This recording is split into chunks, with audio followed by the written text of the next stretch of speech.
Hey man, such a wonderful morning, ain't it?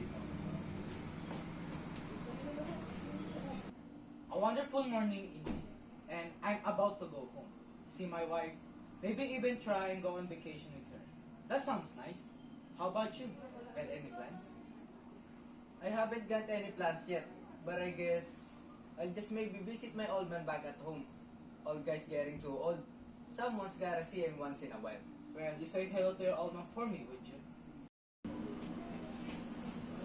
I'll see you later, Kane. I'll see you soon too, buddy.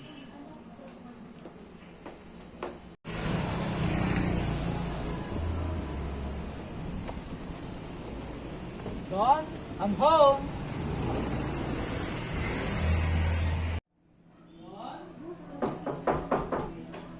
Don, I'm home!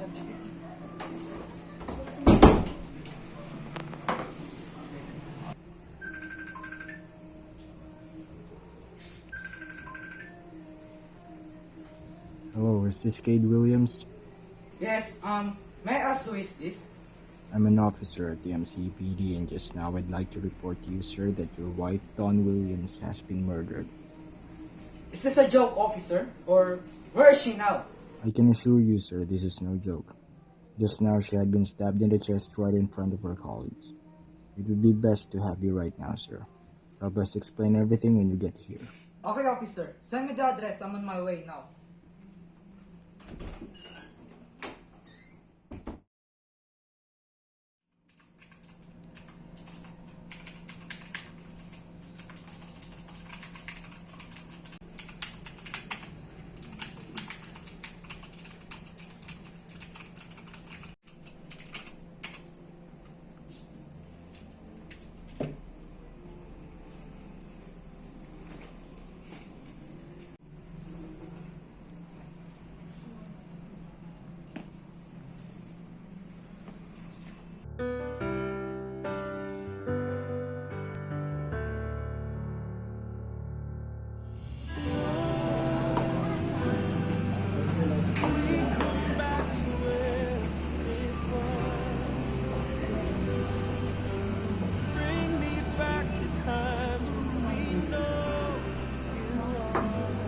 I love you, Kate.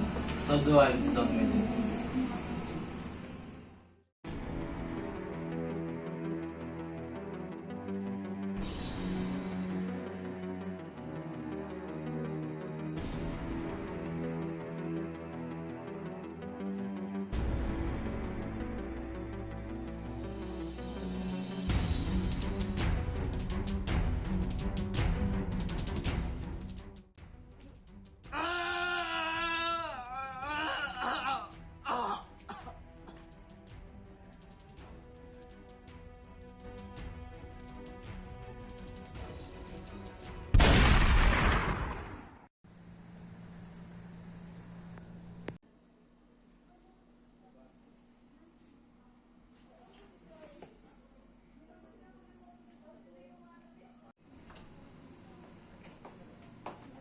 Hey man, such a wonderful morning, ain't it? When is this? What date is it? You're kidding me, aren't you? Or you just had a bad dream? What's the date today? What just happened? Well now, I'm just starting to think that you just had a really bad dream. Or you just hit your head hard. It's March today. March what? March 27? Hey man, are you feeling okay or... Hey!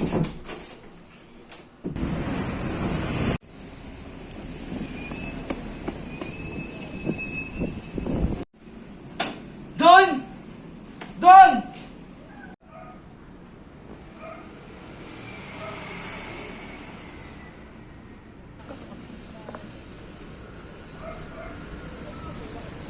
Don, is that you? Yes, Kate, is this you? Are you home early? How come you never told me? I should go home now if you're home already. I'm just going to finish some errands and I'll be back at home in a bit. No!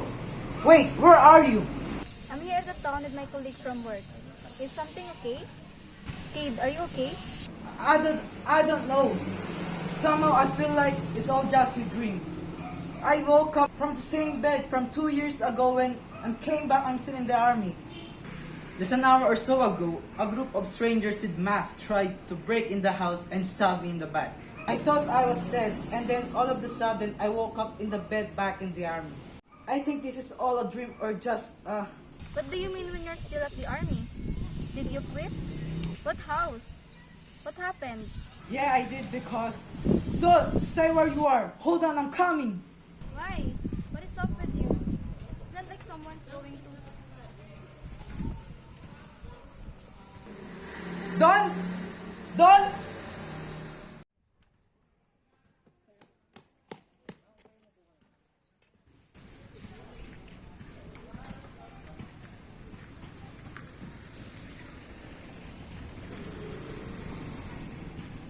No! No! No! Don, no, please. Come on, wake up. Please, no.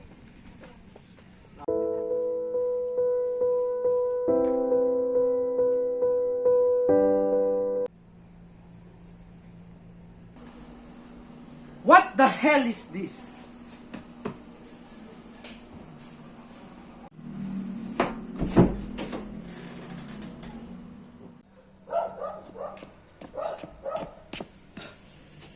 Where are you, Don? Come on, you got to be here somewhere.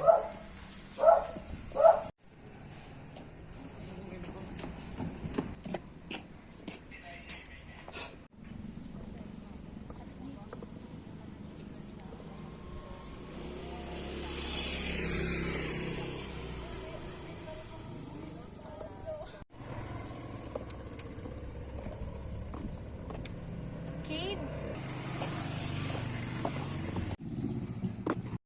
You never told me you're coming home early. Don, we have no time. Listen, this may all sound weird and confusing, but Really? You come back home early and the first thing you want to say to me is that you haven't missed me at all? Don, listen to me. With what's happening, you got to listen to me carefully. This is the day where you died. I think something's not right here. I'm going in circles and I don't understand anything. But what I do know is that I can maybe save you. I can still save.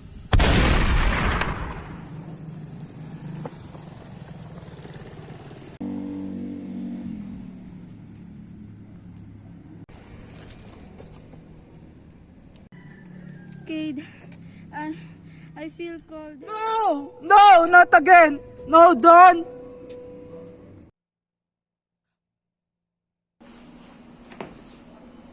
What the heck is happening? What is this? A loop or something? I just woke up for the third time already. And Don. I've got to save Don.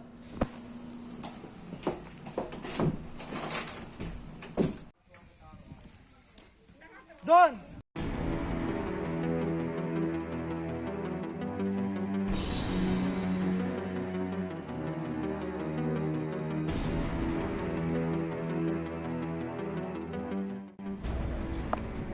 Kate!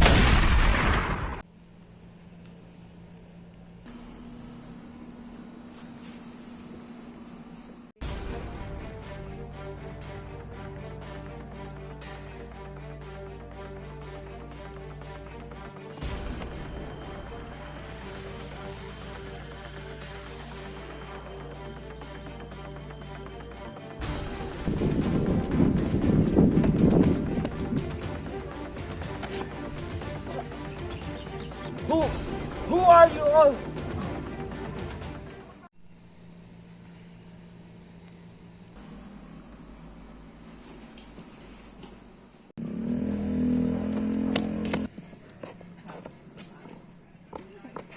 Kate, is that you?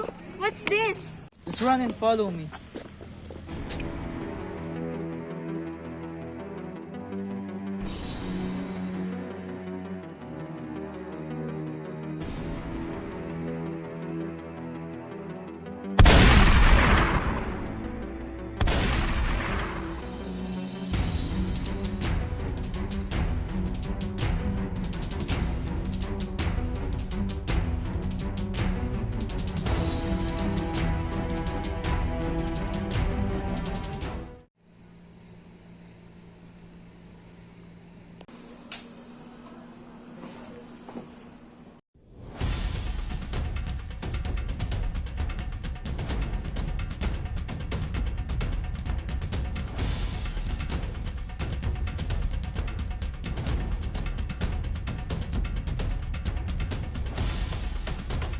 Don!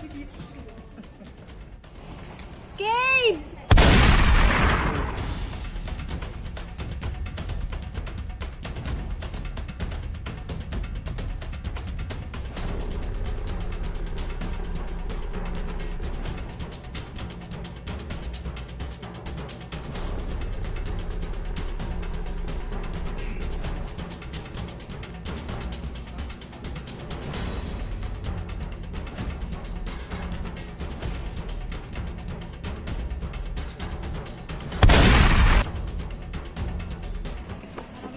Don!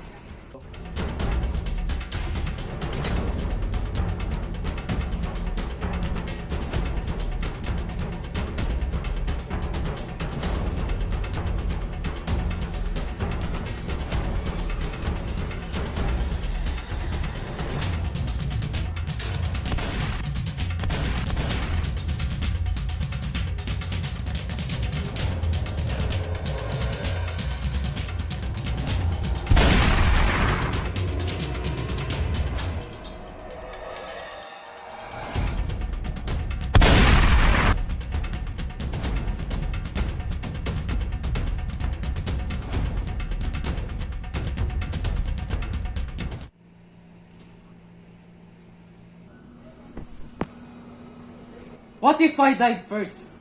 What if I died before she does later on?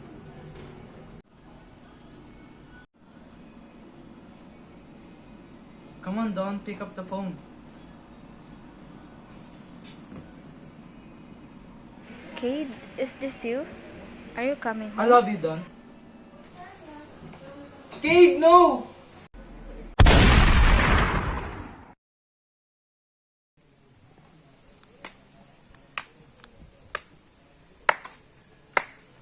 Amazing, Mr. Cade. Bravo. Bravo.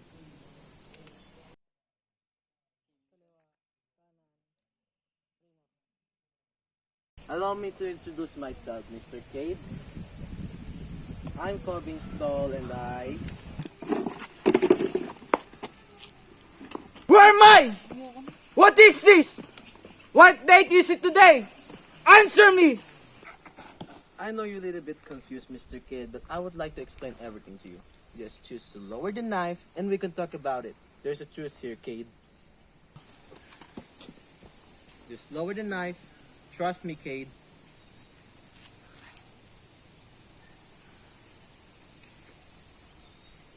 Where am I? And what is all of this? Don't worry, Cade. You're still in the present time. I know it's frustrating the things you're going through. How did you... I will be answering further questions, Mr. Cade. But for now, you insist to know this place.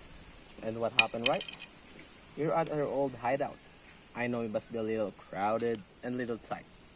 But anyways, let me enlighten you more about ended up here, shall we? So again, I am Cobbin Stoll. I am under the organization known as Oriska. Oriska? You mean that ghost organization? I thought that was all a myth. Well, you thought wrong, Kate. Our organization brings control. We bring order throughout different countries. We stabilize them. We even prevent war and give them order into such folly governments. We bring peace throughout the globe, Cade. We correct make mistakes. And we fix it. You don't know it. No one does. Well, except for those who oppose us, of course. And that is why we work in the shadows. We disapprove of our ways. They know if themselves they are unfit and unjust to rule. They are all unworthy. So how did I end up here? So you want to know the fun part now, Kate? I'm starting to think that you're in a hurry. So this is what happened, Mr. Cade. Ever since the death of your lovely wife, Oriska has keeping tabs on you. We were keeping an eye on you since that day, for we noticed something different about you. We pick up every strange and yet very familiar anomaly. That was been a long time. Interest and high order of Oriska. And that strange anomaly is what lies on your palms, Mr. Cade. The pendant, the one known as the leaven. So, when we had confirmed that it was indeed the pendant, the high order has been seeking for. We took precautions, and we tried to take it from you. And explains the break-in of your house, and I apologize for that, Cade. So that was when your men killed me. How am I still alive then? This is where it all gets even more pretty interesting, Kate. You didn't really die. What happened to you was already snatched you for the moment you blacked out and hit the ground.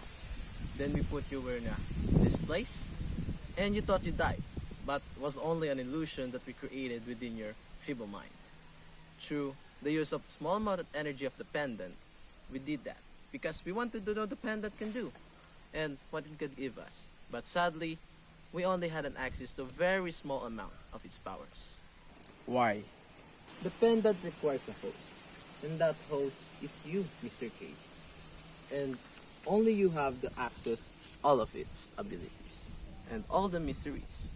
And what we saw in your head was one of it. You remember looping back in time?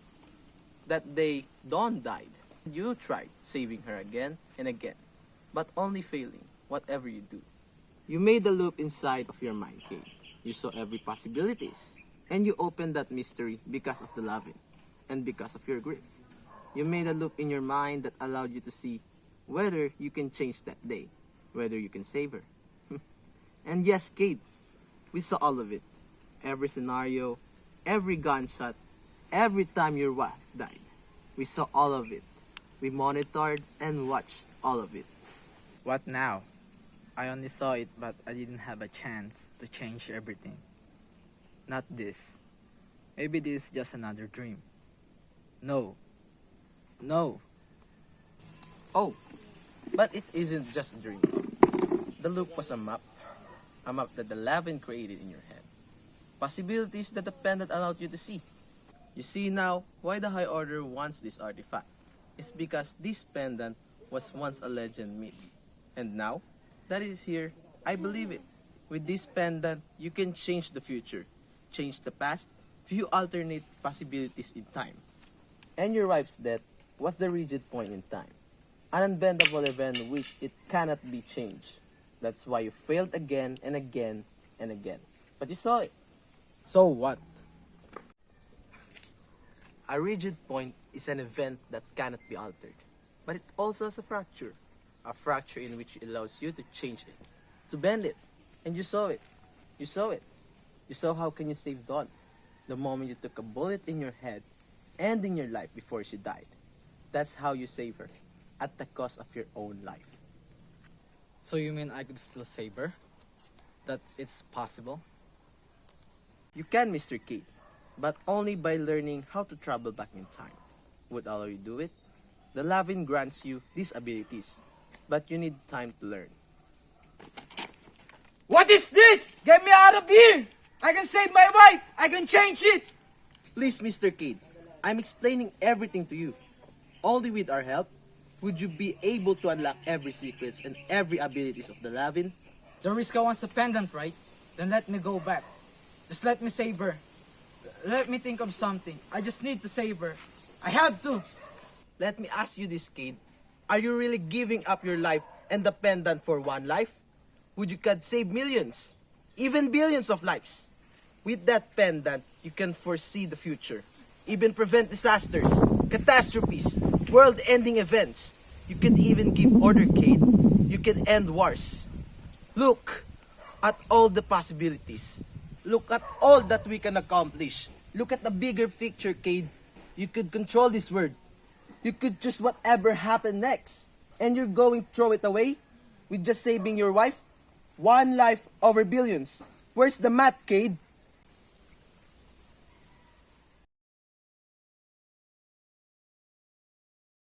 I could save her. But I could also save many lives. That's right. Which is it? You go back in time, you save your wife. The pendant gets lost. Or you could stay, work with us side by side. Explore the pendant's full potential, and we can make a better world. A world of peace and order. A world rid of conflict. And what happens if I refuse? I'm not asking you, Kate. It's either you join us, or you forcefully take the pendant from you. The High Order of Oriska demands that we get the stones at all costs.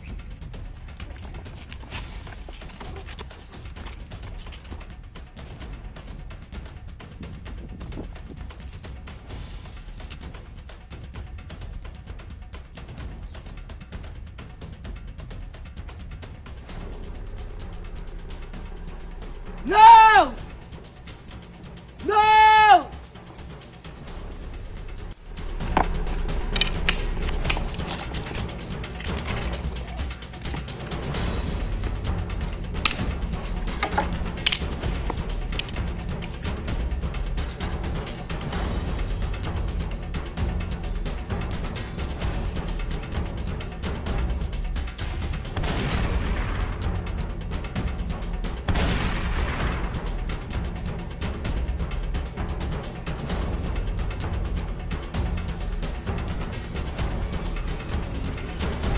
Don't worry, Kate. I believe. I'll see you later.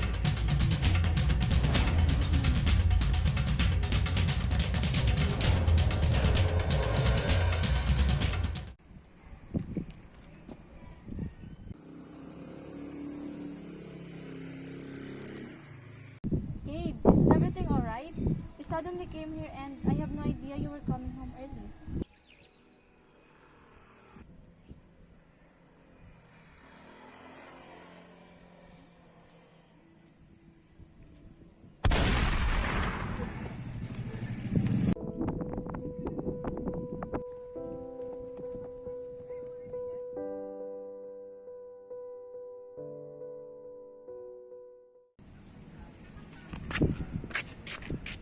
Who are you two?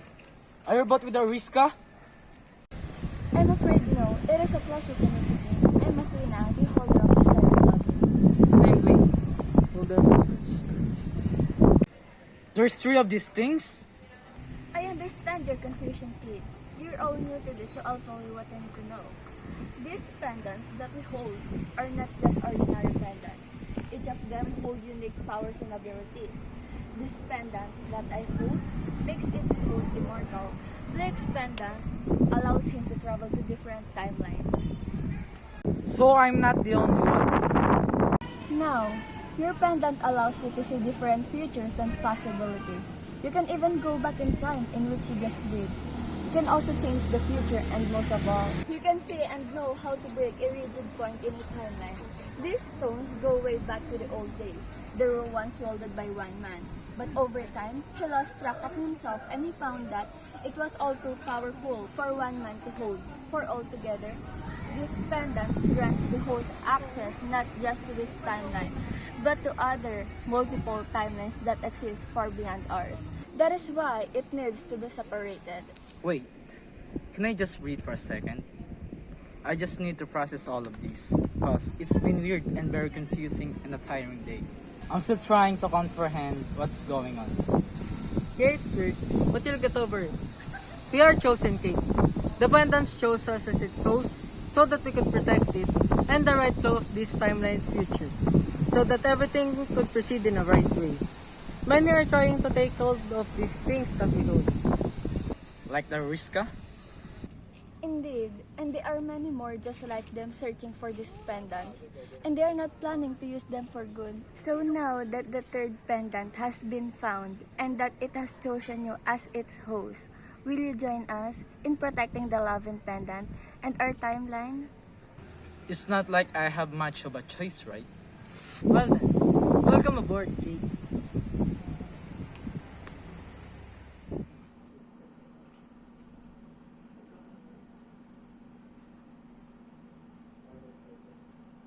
You better have good news or the High Order will have your head. Mr. Shimaya, sir, we have now killed Kate's wife, but there is something that you need to know. What is it? Something was a little off, sir. When we proceeded to kill her, Kate was already there. And when we shot his wife, he didn't bother to search who did it. And another, sir, is that What? he disappeared, sir. What do you mean? He was just there with her dead wife on the ground. And then all of a sudden, he disappeared out of thin air. So, he finally did it. Go back to headquarters, Kobe. Your work here is done. Tell the High Order that I'm coming back. Tell them everything. And tell them that we're closer to that pendant.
vlog. Welcome to my guys.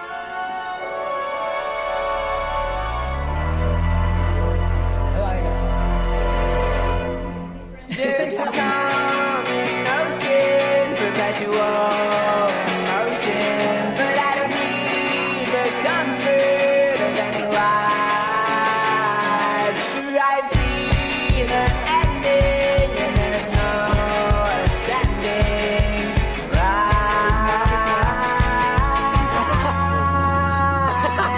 Oh, back when I was younger, was told by other youngsters, we might as well be sunset beneath the earth.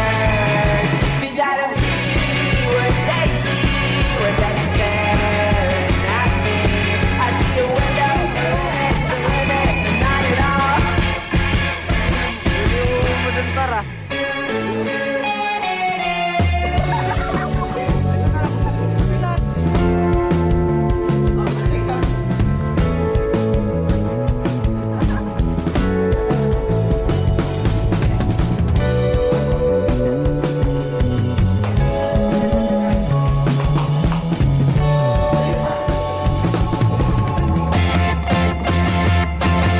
If you could borrow effort to carry on forever, till I even matter anymore.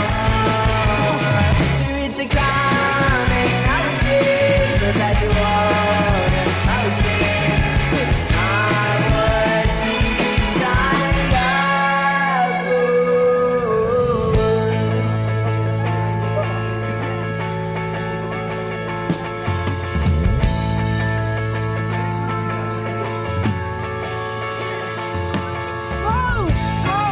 There won't always be sunshine, but there's this momentary gleam of light. Don't have to wait for something decades to gaze on a blank face. I'm sure there won't always be sunshine. I'm sure there won't always be sunshine.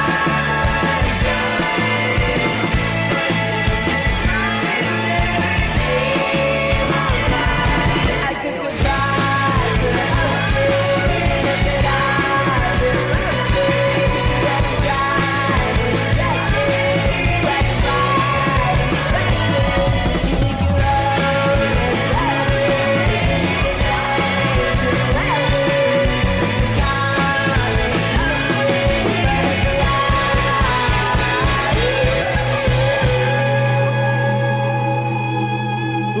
Boom, boom, boom, TikTok.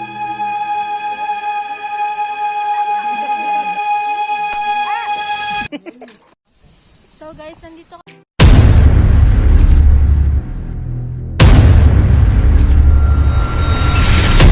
I wake up every day like hello beautiful, 'cause this world is so crazy and it can bring you down. You're too short, too fat, too skinny. Hey, well excuse me if I think that I'm pretty. So I don't care what you say, 'cause I'm original. And I learned how to love me from my head down to my toes. Let 'em know if you with me. Hey, 'cause I finally found the answer is in me. My mama, she say, don't you let 'em get you down. Had to learn to love me.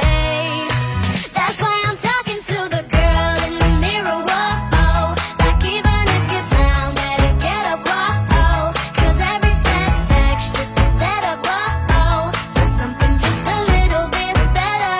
Oh, I'm talking to the girl in the mirror, girl in the mirror, girl in the mirror, girl in the mirror, girl in the mirror, girl in the mirror.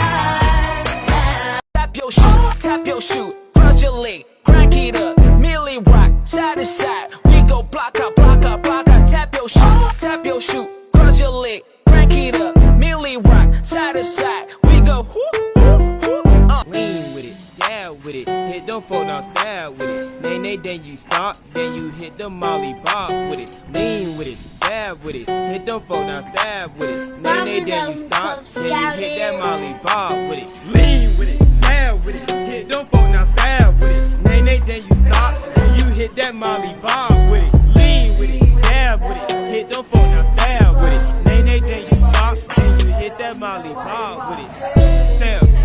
Naman ang passenger seat, empty road, four-seater, para meron tayong space sa likod. Ating sulipin ang hamog, magsisilbi at tuklog, ang iling di malagot, na masinip sa loob, sa loob ng aking BMW sedan.